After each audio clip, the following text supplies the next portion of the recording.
you got it hit real hard. With me, it was like it was in stages.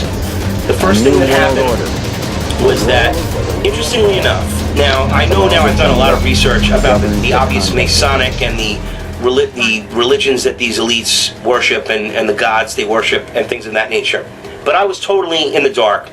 And I went to work for a company called Combined Insurance, whose founder was W. Clement Stone, who was the 32nd degree Mason, never took the 33rd degree, and revealed to the elite's displeasure a lot of the secrets of Masonry to his sales force. Now, interestingly enough, I was indoctrinated, and that's the word to use, in a 3-week training program in Albany, New York, in 2007.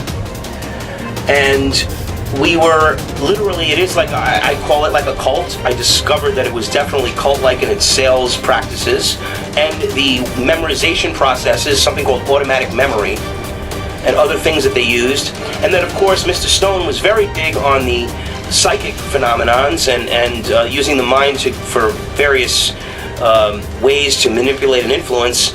And these secrets were taught to the sales force. Now, it's very true. And absolutely any combined insurance agent, former, now a lot of them fail, so the ones that fail would be like, oh man, yeah, now I understand. Oh, it's all coming together now. And in the classroom, now this is how asleep I was. Listen to this story. In the classroom, I think it was on the first or second day of that 3-week training. Now, first of all, the company decides to hire you. You go through this 3-week training course.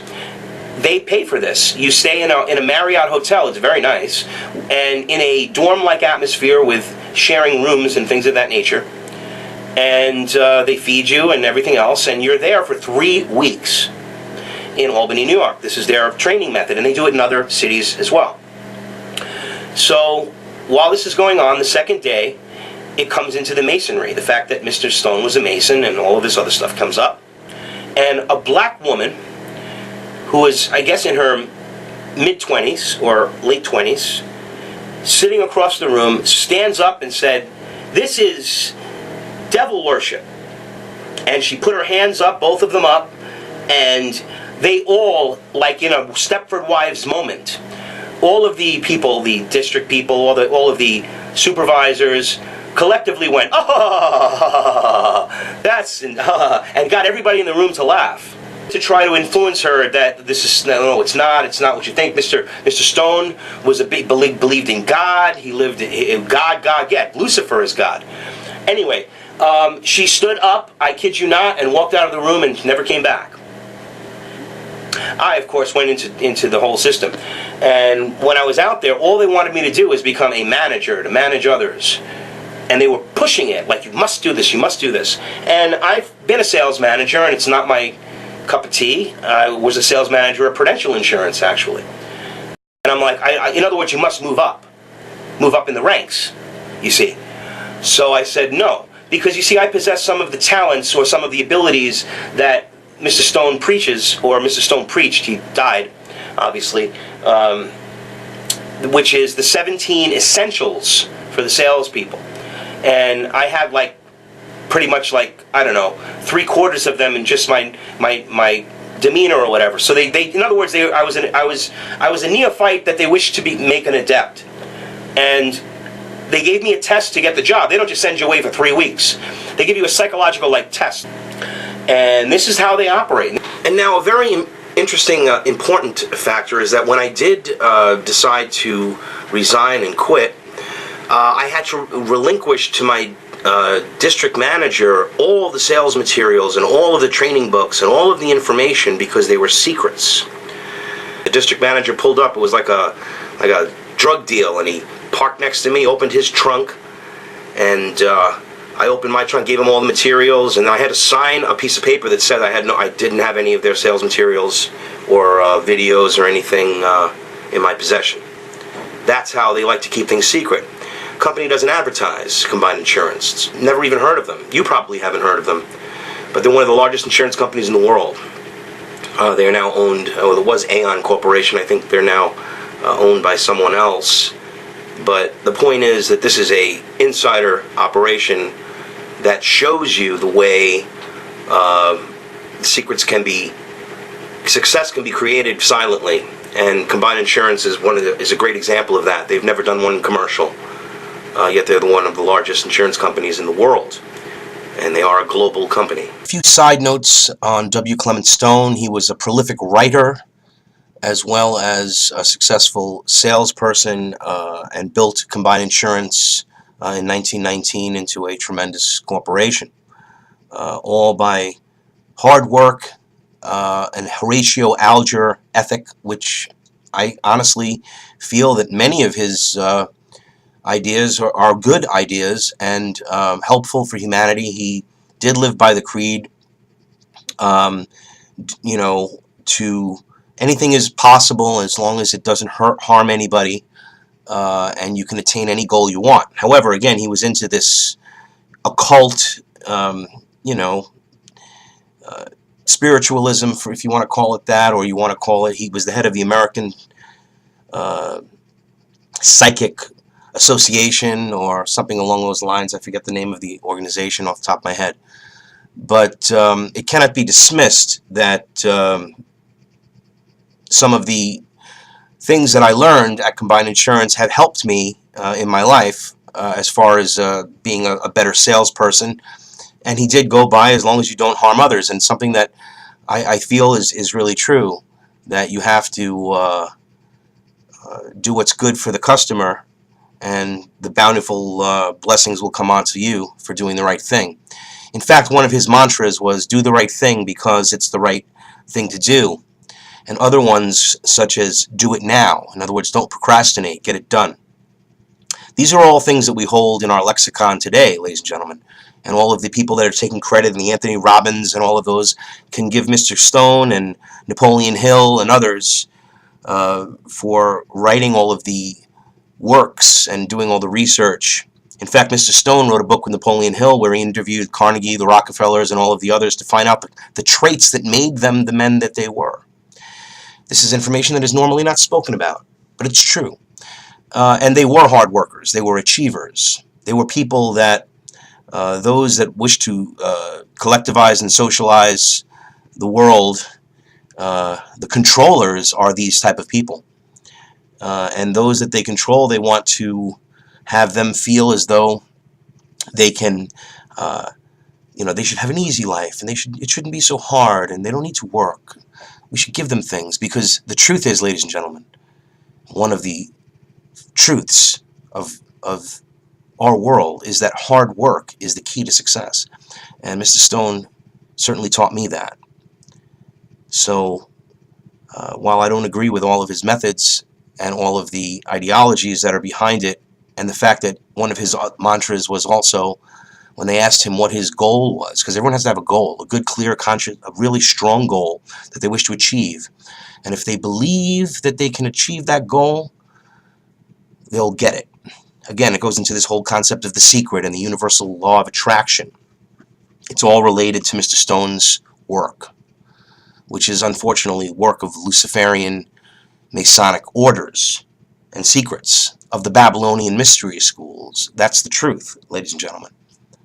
So we must understand, so that we can fight the enemy.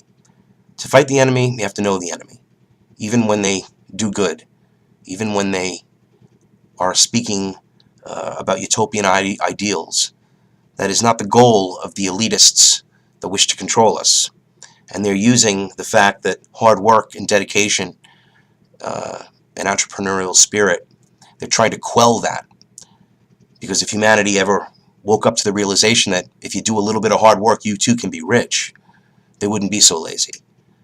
If they weren't given what they need, they would have to work for it. And then they would realize the harder they work, the more that they earned. The more opportunities come their way when they look for them and they take them. There are many doors on the street, as Mr. Stone said. Go to every one of them. It's the key to success. It's the success system that never fails. And that's the truth. That has been used successfully since 1919 in every industry. The theory created by Mr. Stone has been copied and duplicated and mimicked ever since. That's the truth. The perplexing problem is, Mr. Stone also said, when asked what was his goal in life, that his goal in life was to change the world. And it wasn't really, anything didn't really come to mind at the time, but while I was away on that 3-week trip, there were 2 nights that there was nothing to do, and I went into the, I went into the room and just watched television, and there was, the first night, there was a movie on called, by Aaron Russo, called Freedom to Fascism. Oh, okay. And that was where I actually first saw Freedom to Fascism, while I was away on that trip.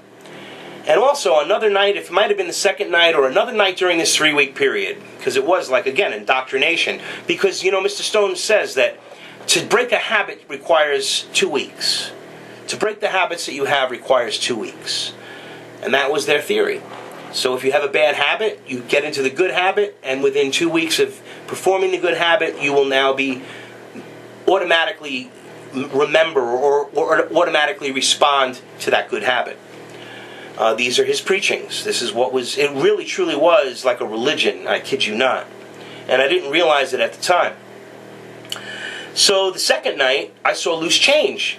And interestingly enough, I brought this up a little bit with some people that were there, and they were like, they didn't have any idea what I was talking about. I was like, how could a building fall down that's never felt, buildings have never fallen down because planes hit it, and how could they collapse like it was and it looked like a demolition? I mean, I actually noticed it. Do you understand?